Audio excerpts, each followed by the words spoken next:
Dear IAS aspirants, let me clear at the very outset that social contract in political theory is not a contract the way people understand it normally. It is not a formal agreement between two parties. Social contract theory is about building up consensus among the members of a society for socio-political transformation. This is a long drawn historical process. Social contract theory begins with the law of nature and ends up with the formation of state. The causal factors that led to the collapse of the state of nature and to the formation of the political institution called state is its central focus. Thomas Hobbes, John Locke, and Jacques Rousseau were three eminent social contract theorists. I am S.N. Chakrabarti will be discussing on the social contract theory of Thomas Hobbes and John Locke, who focused on the socio-political transformation in the Great Britain during the 17th century. While Thomas Hobbes' ideas were explained in his seminal work, Leviathan, John Locke composed it in his two treatises of government.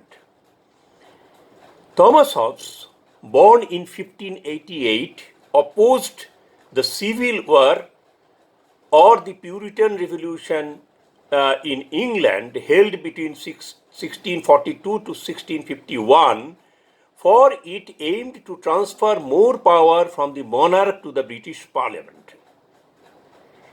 He feared that it would push society into a state of anarchy and chaos. He stood for absolute sovereign monarchy. To take his arguments further, he went into the origin of society. According to Hobbes, people were happy, harmonious, and peaceful in the law of nature. Later, when the resource crisis came, it changed human relationship.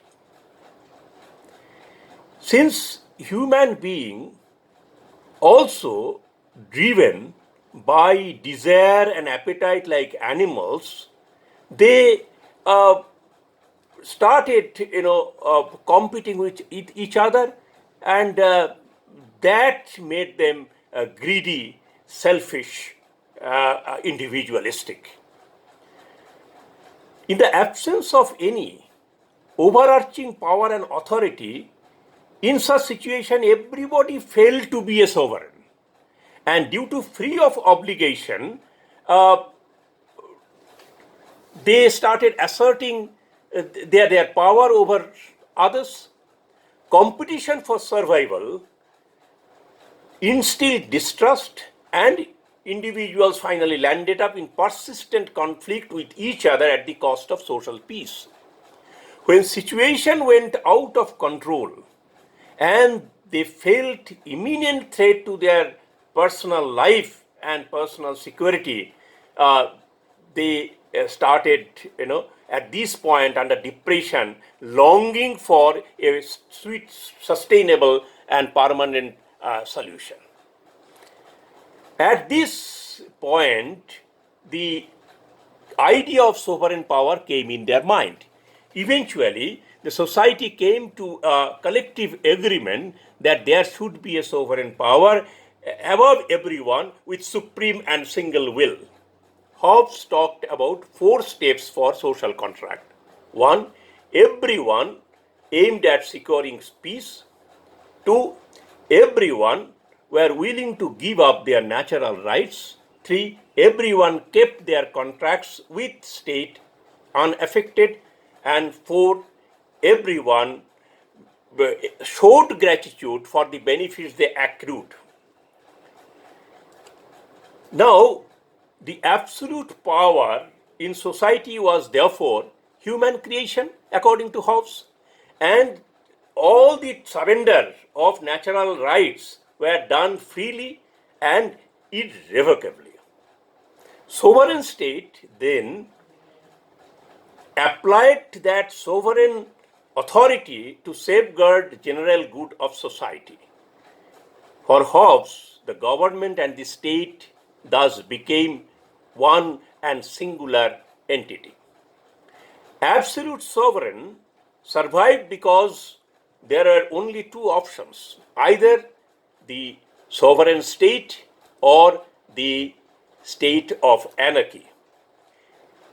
Hobbes prescribed only two grounds on which people could revolt against the sovereign power, that is, if their life and their personal security were under threat by the sovereign power. In contrast to Thomas Hobbes, John Locke, who was born in 1632, observed the same civil war as a young person. Later, the Glorious Revolution, which made constitutional democracy as a permanent phenomenon in England and reduced monarchy as mere nominal entity or head, happened before his eyes in 1688.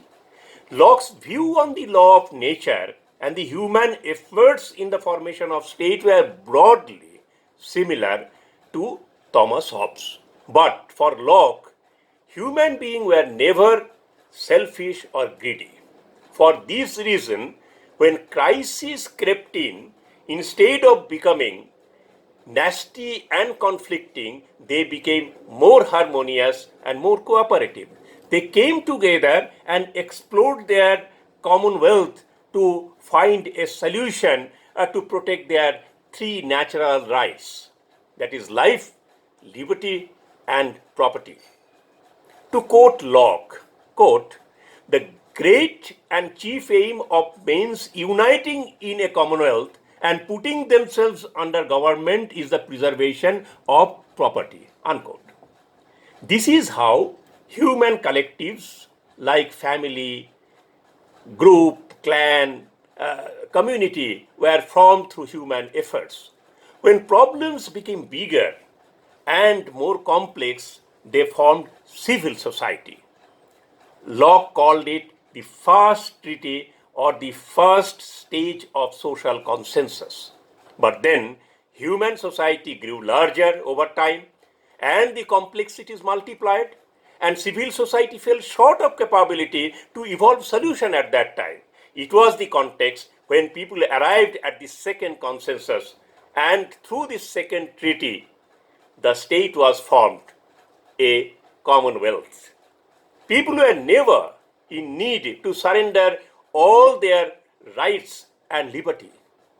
Though they surrendered some of their natural rights, but that was never to the sovereign, and nor they did it irrevocably. It was given to society and the state as a commonwealth, and they kept the power with them to change the government if it does not function satisfactorily. However, it would be wrong to say that everyone accepted in the world social contract theory. For example, Marx and Engels had no faith on social contract to define the origin of state.